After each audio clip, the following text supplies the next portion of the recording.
एक तरफ केंद्र सरकार और योगी सरकार ढिंढोरा पीटती नहीं थकती कि हर गरीब को आवास मुहैया कराया जा रहा है, तो वहीं इस सरकार में कुछ भ्रष्ट कर्मचारियों के चलते आज भी कई गरीब इस योजना का लाभ नहीं उठा पा रहे हैं। इसी कड़ी में प्रधानमंत्री आवास योजना से वंचित एक गरीब की पत्नी ने प्रशासन से गुहार लगाई है।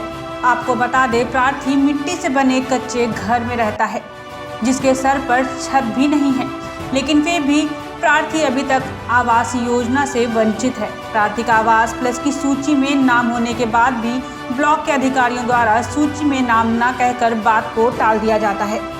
वहीं अब पीड़ित ने बीडीओ से न्याय की गुहार लगाई है और जांच कराने की मांग भी की है। साथ ही पीड़ित का कहना है कि पूर्व खंड विकास अधिकारी जयपुर की साठगांठ और सर्वेकर्ताओं, जेई और सचिव की मिलीभगत से कई गरीब आवास से वंचित रह गए हैं। आपको ऐसा लग रहा है? लग रही है, क्या लगा ही रहा है। कोई ऐसा पैसा मांगता है क्या? हैं? पैसा मांगते पैसे मांगते तो नहीं है, मुझसे तो नहीं बोलते, लेकिन फिर भी ये वो होता है कि फिर भी एक आध लगता है कि भाई ये इस वजह से कर रहे हैं। अच्छा, आप लोग किन लोगों को पहले मिलना चाहिए आवास आपके अनुभव से? अनुभव से जिसके गिरे पड़े हैं उसको मिलने चाहिए, बड़े आदमी को नहीं मिलना चाहिए। जिसकी ईंट पक्की लगी है जिसको नहीं मिलना चाहिए, जिसके भाई कच्चे पड़े सबके उसको मिलने चाहिए। तो उसको मिलना चाहिए तो कम से कम अपने बच्चा पाल के रह तो सके। जयपुर की ही बात कर रहे हैं कि बहुत सारे ऐसे लोग हैं जिनके आवास नहीं है। सर, क्या कारण है कि उन लोगों को आवास नहीं मिल पा रहा है? देखिए, हाँ, जैसा कि आप जानते हैं कि हाँ, हमारी वर्तमान केंद्र सरकार ने वर्ष 16-17 से प्रधानमंत्री आवास योजना ग्रामीण करके एक योजना प्रारंभ की थी। वर्ष 16-17 से ये प्रारंभ हुई थी।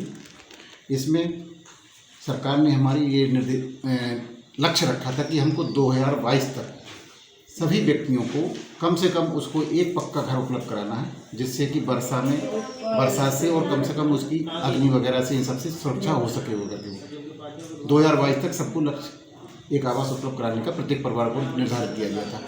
उसके सापेक्ष वर्ष 16-17, 17-18 एवं 19-20 इन विगत 3 सालों में प्रदेश में हमारे लगभग 17 लाख आवास उपलब्ध कराए गए थे। इन आवासों को पारदर्शी व्यवस्था के अंतर्गत हमारी सरकार ने ये व्यवस्था की थी कि हम किस तरह से आवास दें, किस आधार पर दें। तो जो पहले आवास उपलब्ध कराए गए थे वो सामाजिक आर्थिक जातिगत जनगणना 2011, जिसे हम सेक सूची के नाम से बोलते हैं। इस 2011 की सूची में जो परिवार पंजीकृत थे उन्हीं परिवारों में से फिर उन पात्र लाभार्थियों को छांट करके ही, जो कि पात्रता के 13 मानक हैं कि वो उसका कोई भी पक्का मकान ना हो, उसके बाद 2 पहिया 3 पहिया 4 पहिया गाड़ी ना हो, सरकारी कर्मचारी ना हो, 10,000 से अधिक रुपये तनख्वाह ना पा रहा हो, इनकम टैक्स पे ना हो। इस प्रकार से ये मानक निर्धारित किए गए थे कि ये बिंदु हैं, तो उनको अपात्र करते हुए बाकी जो इसकी इन बिंदुओं के तहत जो व्यक्ति वो पात्र थे रखे गए थे।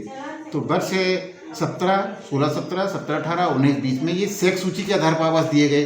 जब ये सूची सैचुरेट हो गई तो इसके बाद वर्ष 2018 में आवास प्लस ऐप करके एक सर्वे कराया गया। मोबाइल के माध्यम से वो सूची तैयार की गई, इसका नाम दिया गया आवास प्लस ऐप।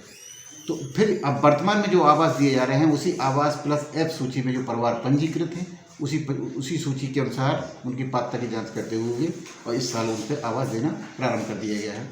अभी कुछ ही दिनों पहले हमारे माननीय प्रधानमंत्री जी ने वन क्लिक के माध्यम से बटन दबाकर प्रदेश में लगभग 7 लाख आवास उपलब्ध कराए हैं। हमारे जनपद में भी उसी के सापेक्ष 3,665 आवास इस जनपद को प्राप्त हुए हैं, तो वो आवास बनाए जा रहे हैं। अब जो बात आती है सभी कि हमारे कुछ लोगों को गए, इस बार सॉफ्टवेयर में इस प्रकार की व्यवस्था की गई है कि ऑटोमेटिक ही उनके जिन्होंने सर्वे के समय में अपने कुछ ऐसे 13 बिंदुओं के नोट कराए गए थे कि जैसे उसके पास गाड़ी है या कुछ इस तरह के है ना, कि या वो 10,000 रुपये कमा रहा है, यानी अपात्रता के बिंदुओं में था और सर्वे के समय उसने वो बिंदु नोट करा दिए, तो उसका ऑटोमेटिक ही उसका सूची से नाम अपने आप डिलीट हो गया। और वो चूँकि न जानकारी की वजह से वो अक्सर ये कहते हैं कि हमारा नाम किसी ने काट दिया, वो कर दिया, कि बल्कि नहीं है, वो चूँकि सॉफ्टवेयर में ऐसी कोई व्यवस्था है कि ऑटोमेटिक ही उनके नाम वो डिलीट हो गए हैं करके, और जो बचे हैं तो अभी भी उनकी पात्रता का सत्यापन करके कि उनके भी नाम काटे जा रहे हैं करके, और पात्र व्यक्तियों को ही आवास दिए जा रहे हैं। नहीं सर, जैसे पहले जो सूची पहली लिस्ट जारी हुई है तो कुछ लोगों को जिनके पक्के घर बने हुए हैं, बेलाताल में ऐसे 10 लोग हैं कि जिनके पक्के घरों वाले कोई आवास हो चुके हैं, वो जो खपड़ा खाड़ू पन्नी वाले हैं वो वंचित रह गए हैं। तो इसका क्या बेस हुआ कि जो पहली सूची में नहीं आ पाए हैं? नहीं, क्या जो 3 साल से अब देखिए, आपने कहा कि पक्के घर वालों को मिल गए हैं करके, तो नहीं है। जाते हैं जांच करने के लिए, वहाँ सर्वे में जाते हैं करके, वो गांव में पूछते हैं करके, तो अमूमन ये वो कहता है कि नहीं पक्के घर मेरे, ये भाई का है, मेरा नहीं हो करके। तो इसलिए ये कच्चे घर में हमारे जो भी जाते हैं सेक्टर अधिकारी हैं, इन सबके माध्यम से जांच कराते हैं करके वो, और उनको ही दिया जाता है करके, जो पात्र पाए जाते हैं उनको दिया जाता है। अगर कहीं भी अगर उसमें आ जाता है संज्ञान में कि हाँ ये पक्के घर वाला हो करके वो, तो ऐसे नहीं है। जिस अभी यूपी में संज्ञान में आए हैं, इनका तत्काल उनकी धनराशि वसूल करके वो जाकर के वो धनराशि भी वापस की गई हो करके।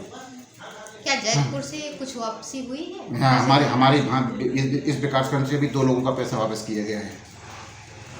2 व्यक्तियों का इस तरह से जो आए संज्ञान में, उनका पैसा जमा करके वो 40,000 रुपये हमने लगभग वापस उसको भिजवाया है पैसा। कब की?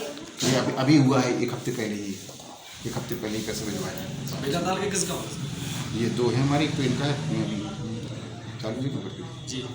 हाँ, तो ये 2 गाँव, एक तो बुधौरा गांव का भिजवाया गया है, समथिंग साल उसका नाम निहलाल है। उसकी जानकारी मिली कि उसका पक्का मकान था, पहले सर्वे में गए होंगे तो बता दिए होगा अपना कच्चा मकान दिया होगा, लेकिन बाद में कहीं से जानकारी मिली है और भेजा गया तो उसका पक्का मकान निकला, और उसका पैसा अपात्र पाए जाने पर उसका पैसा जमा करा के उसको पैसे को वापस कराया गया।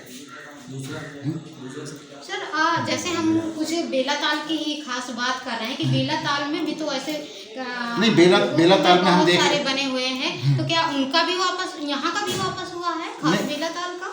नहीं, बेलाताल में अभी ऐसा कोई नहीं इस तरह से आया है। कोई अगर ऐसा टकराव आएगा तो निश्चित रूप से, अगर किसी को अपात्र को किसी ने जानबूझ करके, अगर दुरुस्त संधि करके उसने जानबूझ करके किसी कर्मचारी अधिकारी ने इस तरह से किया है करके वो, तो उसके खिलाफ बिल्कुल कार्रवाई की जाएगी, पैसा जमा कराया जाएगा, वो कार्रवाई की जाएगी जो भी प्रकरण सरकार में आए हैं। जैसे बेलाताल में हम देख रहे हैं कि एक शिकायत कोई खूबचंद करके है, खूबचंद अनुरागी करके है, उसका है, तो वो उन्होंने कहा कि हम आवास में दिया गया हमको, तो उनका हमने देखा कि प्रायोरिटी लिस्ट में जो भी हमारे पास पी वाली सूची है, उस सूची में उसका 95 क्रमांक पर नाम है, और जबकि अभी जैतपुर में 59 सूची तक अभी आवास प्राप्त हुए हैं। खूबचंद वाला सर की खेमचंद वाला? खेमचंद खूबचंद नहीं, खेमचंद अनुरागी करके हैं संभवतः। हाँ, तो उनका है, तो जैसे वो आए उन्होंने कि लोग हैं हमारा कार्ड दिया है या किसी को इस तरह से, तो फिर उसको जो देखा गया, उसको सूची में देखा गया, तो उसका उस सूची में 95 नंबर पर उसका नाम है, और जबकि जयपुर ब्लॉक में अभी 59 क्रमांक तक अभी आवास प्राप्त हुए हैं।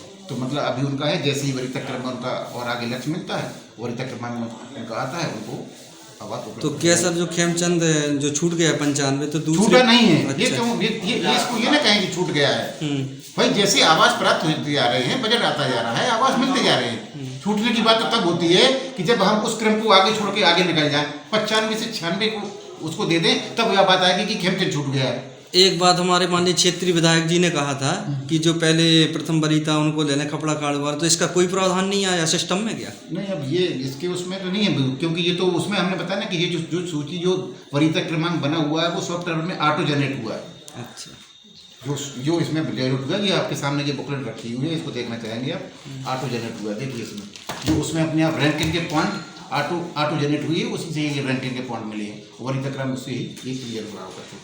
तो ये नहीं है, कोई इस तरह से नहीं, हमारा ये बिल्कुल पूरा प्रयास रहेगा कि कोई गरीब, और इसके अलावा जो छूटे हुए हैं किसी तरह से वो जैसे 2018 में गांव में नहीं प्राप्त हुए, क्या हुए, तो वो भी हम जैसी होती है उनका भी हम रजिस्टर तैयार करते हैं। जैसे भविष्य में कभी रजिस्ट्रेशन की बात आएगी, उन सबका रजिस्ट्रेशन, मैं बताना कि हमारी सरकार का ये है कि 2022 तक ही प्लस 100% लोगों को आवास प्राप्त हो जाएगा। सर बुधौरा में जानकारी चाहिए कि अभी जैसे एक का पैसा आपने वापस कराया है, 1-2 लोग और ऐसे हैं जिनको पक्के मकान हैं, और देखिए अब ये हक भाई ये तो इस तरह से आता है। आपने कहा कि 1-2 लोग और ऐसे हैं करके, वो सर्वे में जाते हैं तो हम देख रहे हैं करके, तो वहाँ कहीं किसी का कोई सहयोग प्राप्त नहीं होता है, और फिर भी आपने कहा कि सहयोग प्राप्त इसलिए नहीं होता है। मैं सर उसका जवाब दे दूंगा आपको, सहयोग के लिए। अब इसको बंद कर दीजिए, सहयोग प्राप्त के लिए जवाब दे दूंगा। उनके जैसे आवास आते हैं तो बीच में अधिकारी खा जाते हैं, हमको मिलता नहीं ना, हमको आवास आते हैं, हमारी कोई सुनाई नहीं होती है।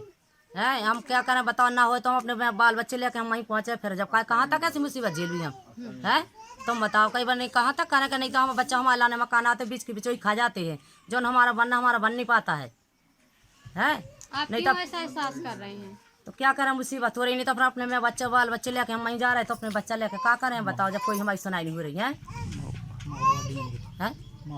हाँ महोबटियम पे जा रहा है, क्या करें जब कोई सुनाई नहीं होगी हमारे गरीब आदमियों की। चलो बताओ हमारे बच्चा हम कहाँ तक ऐसे वो अपने बच्चा ना पानी बारिश में कोई बन जाता तो कहाँ मुसीबत झेलते ऐसी जब आ जाता ये कब से ऐसी मुसीबत है आपके? है। अब तो ऐसी मुसीबत है कि बहुत दिन से, अब क्या करें। लगभग कितने हैं? साल से? बहुत दिन से हो रही काफी जब ऐसी तो साल से नहीं। बस उन्नन के दरे मोहल्ला के कोई मकान नहीं आ रहा है, बस उन्नन के बताओ गरीब आदमी की कोई सुनाई नहीं हो रही है। हम डरे अब 20-25 साल से डरे, ना कोई शरण के बने ना हमारे मकान बने हैं। 20-25 साल से मुसीबत झेल रहे हम। महोबा के जैतपुर से केकेडी न्यूज संवाददाता सूरज भान की रिपोर्ट। बाराबंकी में थाना हैदरगढ़ पुलिस द्वारा पवन हत्याकांड का खुलासा कर दिया गया है, जहां आपको जानकर हैरानी होगी कि हत्याकांड में मृतक की पत्नी और उसके प्रेमी का हाथ था। दरअसल पूरा मामला बीते साल 16 सितंबर का है, जहां पुलिस को सूचना मिली कि बाराबंकी के संद्रा नाले में एक शव पड़ा है। शव की शिनाख्त पवन कुमार के रूप में हुई। वहीं मृतक के भाई की तहरीर के आधार पर मुकदमा दर्ज किया गया था। बाराबंकी से केकेडी न्यूज संवाददाता विजय कुमार पाठक की रिपोर्ट। जनपद बाराबंकी के हैदरगढ़ थाना क्षेत्र में एक मुकदमा लिखा गया था।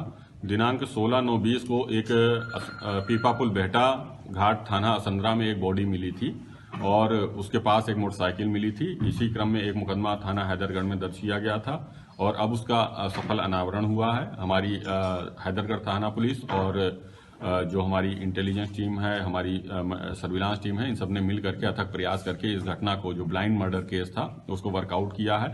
इस पूरे घटनाक्रम में ये प्रकाश में आया कि जो मुख्य अभियुक्त है इसमें अजय प्रताप सिंह उर्फ बबलू सिंह, इसका अपनी बहन के जेठानी की लड़की से अवैध संबंध था और ये कंटिन्यू अवैध संबंध चल रहा था। इसी में इसने बातचीत करके गांव के ही एक पवन कुमार से 2012 में इस लड़की की शादी करा दी, इसलिए कि ये गांव में ही रहेगी लड़की, जिससे इसका संबंध, अवैध संबंध कंटिन्यू रहेगा और एक उसके लीगल आड़ मिल जाएगी, जिससे कि उसकी शादी दिखाई जा सकेगी।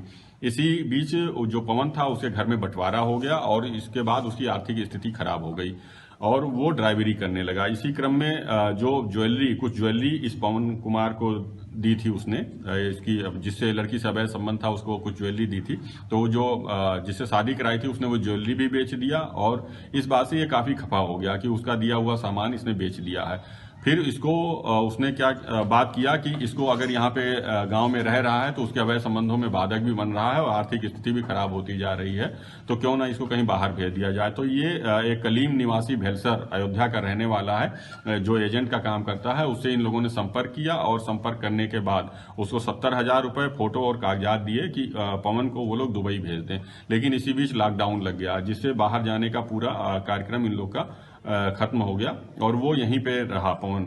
और इनके अवैध संबंधों में चूंकि वो बाधक बन रहा था, तो ये उग्र होकर के कि किसी भी तरीके से अब पवन को रास्ते से हटा दिया जाए, जिससे उसका संबंध स्मूथली चलता रहे। तो एक दिन इन लोगों ने तय किया कि क्यों ना इसको ले जाकर के किसी तरीके से हटाया जाए और 16/9/20 को ये लोग एक टीकाराम बाबा के पास वाली नदी तिराहे पर ले जाकर के शाम को 3 बोतल शराब लिया और कहा कि अच्छी शराब लाए हैं, पवन को पिलाएंगे। वहां पे फिर जा करके बैठे ये लोग और 2 बोतल शराब इसने सामान्य रूप से पिलाई। जब वो काफी नशे में आ गया तो 1 बोतल उसके मुंह में जबरदस्ती करके पिलाई और जब वो काफी नशे में आ गया तो उसकी बॉडी को उसने जो गोमती नदी है उसमें डाल दिया और उसकी मोटरसाइकिल वहीं छोड़ करके वो भाग आया।